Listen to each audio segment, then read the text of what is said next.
Our next lecture is about the geographic models of development and change, and how these have impacted over time. So, economics. Oh, we're still talking about economics. Yes, we are still in this unit, just getting started. So, when we talk about a primary industry, it's usually a resource based industry. That means they're selling things that they can harvest or get off the land. So, like agriculture, lumber, animal pelts, that sort of stuff. Fishing, that is all primary source. Secondary industries are manufacturing and construction industries. So that's the building of things. Where tertiary industries include services, government, education, and financial services, that type of thing. Therefore, a teacher is technically a tertiary job, such as myself, whereas if I was a construction worker, I would be in secondary industry, and if I was a farmer, I would be in the primary industry. So that's kind of the breakdown of the various industries in terms of economics. So the stages of economic development in terms of countries. So why do some economies stagnate, stop, while others grow? So many models have been developed and explained, but probably the most famous one of all is Rostow's model of economic development.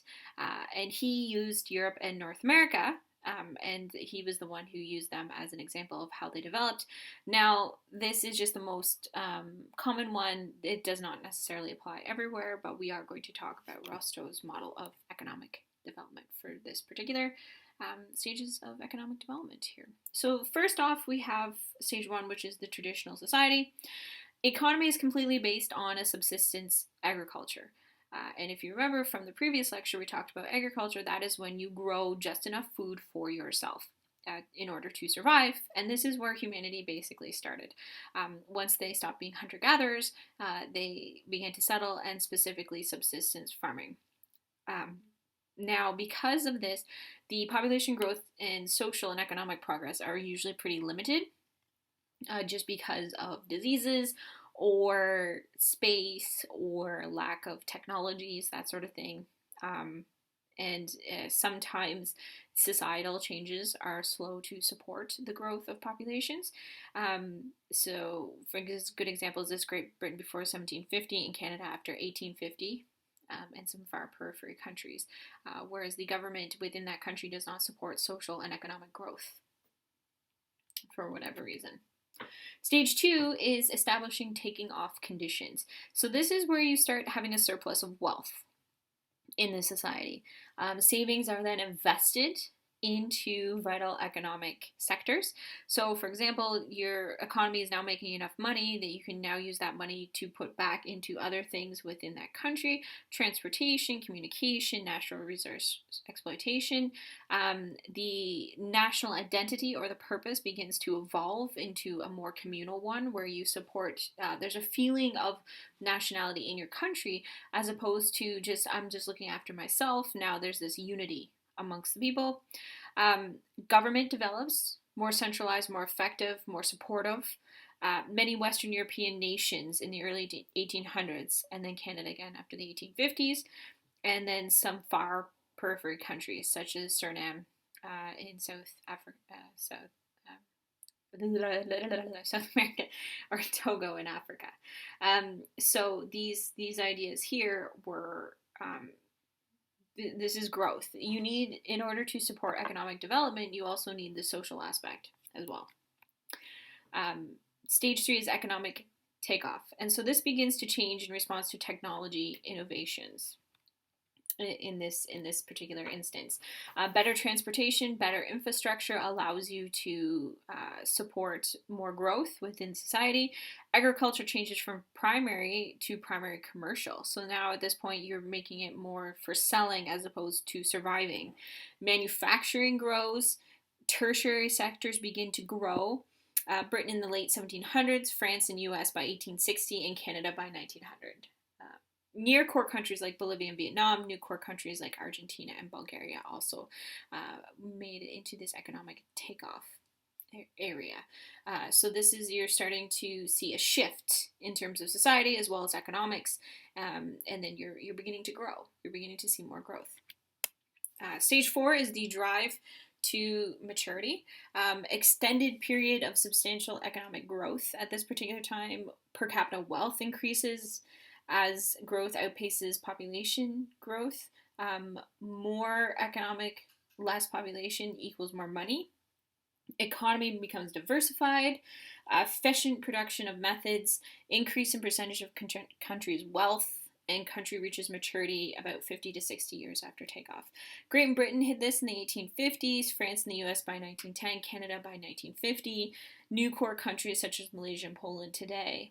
And these new core countries reach maturity more quickly than was the norm before World War II. So things are speeding up a bit in terms of the drive to maturity. And then stage 5 is the high mass consumption stage. Many people have incomes greater that allow surplus wealth to buy stuff, a growing demand for consumer goods. Society is also wealthy enough to invest in social programming, improved healthcare, education. US in the 1920s, Canada in the 50s, in present Western Europe and Japan following World War II, and many new core countries such as Singapore, South Korea, and urban parts of China and India as well are seeing this high mass consumption stage. We want stuff. We want clothes. We want electronics. We want new phone, like all this sort of stuff. This is the stage that we're in. We're in a high mass consumption stage. Colonialism. Now, colonialism is something that impacts not only economics, but also the countries that were colonized versus colonized. If you know, the red is, of course, Britain, which was probably arguably the largest colonial power for a very, very long time. And although the United States was at one time, briefly, part of a colony, it was mostly independent. So the colonialism started around the 1400s, specifically when our friend Columbus, although he didn't actually find it, there was others there before him, but according to the history textbooks, 1492, Columbus supposedly discovered North America. Yeah, well, it's not a history class. We won't quibble about that today. But the idea behind it was they were looking for a shorter way to get to China. China had all sorts of stuff that they wanted, spices and silks and that sort of good stuff, and that's where they were trying to get to. So they decided that instead of going all the way around Africa, they were going to try and go the other way because clearly the world was flat.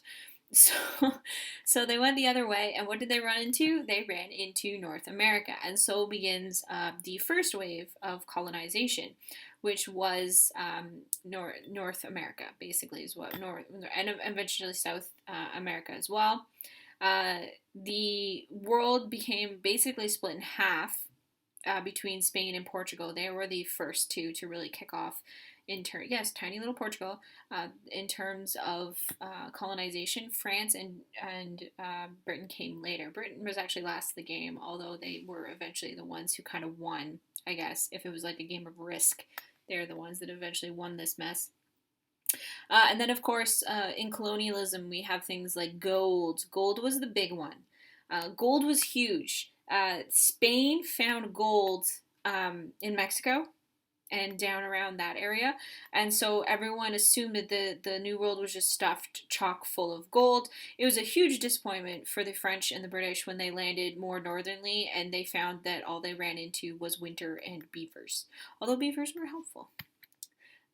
The sugar cane, which can be grown in the south, was super popular. Sugar is super, super, super popular. Tea was a big one, being able to have tea, silks. And then, of course, our friend the beaver, which is basically the reason for Canada at all. It's also our national animal, in case you're curious. But beavers were beaver fur hats were very, very popular in Europe at the time. So that's why Canada was just littered with beavers. Beavers just laying everywhere, all over the place. Wood, of course, Canada's full of wood. In the States, North America. Spices, not so much up here, but more so to the south. So the First and Second World Wars were eventually what put an end to colonialism. It could be said that both had colonialism as a major reason for the beginning of World War I and World War II. This isn't a history lecture, so I don't want to get too deep into it, but the Coles Notes version, of course, World War I was basically Germany's argument at the time that they were late to the colonial game and they wanted more land and more resources, partially. And then the Second World War, of course, was, again, Germany on the prowl for more stuff. So arguably it could be said colonialism was the reason for both. there are two phases, of course. There's the pre and post-industrial revolution, which was what happened to the industrial revolution was really kicked off in Britain, and it spurred on the colonialism. So the early industrial revolution spurred the colonialism. The industrial revolution would come later to the North American colonies, and then that precipitated the movement of the old colonial powers to search for new territory, which was specifically in Africa. That was the second wave of colonialism just prior to World War One. So the whole idea, though, of course, behind the colonialism was to support the home country with goods that they didn't have, and raw materials for factories and that sort of thing. So and then obviously they weren't treated very well. The colonials were not treated very well by the colonizers, which is again a huge system. So this brings us to the mercantilism. I can never say that word. Mercantilism. The mercantile system held the belief that the colonies were there only for the benefit of the home country, and that's what they were there for. Resources were stripped, and they were only allowed to buy and trade with the mother countries. So, for example, if you are a sugarcane farmer in the Bahamas, you could only sell to Spain. You weren't allowed to sell to Britain or anywhere else, which was kind of that's the monopoly basically on the market. So this meant that colonies could not operate in their own interests and could not compete either, which was completely unfair, but that was the nature of the game of the time. Then we have things called concession companies. And a major way that colonizers expanded their empire was using concession companies. These were companies given license by the government to set up monopolies within the country that they had discovered, so these colonial power countries. And then they were able to go into the country and basically completely control a specific trade.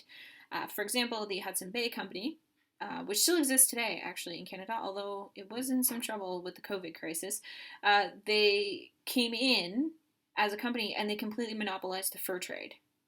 They completely knocked everyone else out of the fur trade, and so that's basically where they got their start, and that's where they continue to start on now, and that's the Hudson Bay Company. And then, of course, you see the East India Trading Company, pretty famous, tea, that sort of thing. And they had a lot of money, and they had a lot of power, they had a lot of influence. So I'm not sure if the East India Company is still around. I do know the Bay, if you've ever heard of the Bay, that's the Hudson Bay Company still maybe kicking around. So some of our impacts of colonialism are land tenure, ownership of the land, not something that existed in a lot of colonies before the colonizers showed up. So in North America, for example, the Aboriginal peoples did not have ownership of the land. It was shared land. And so the Europeans came in with, hey, you own the land. Well, not you, but me, because I'm white. And that's how that worked. Plantations, of course, in the South, huge areas of land used to grow cash crops, and they usually kicked the locals off the land and took it.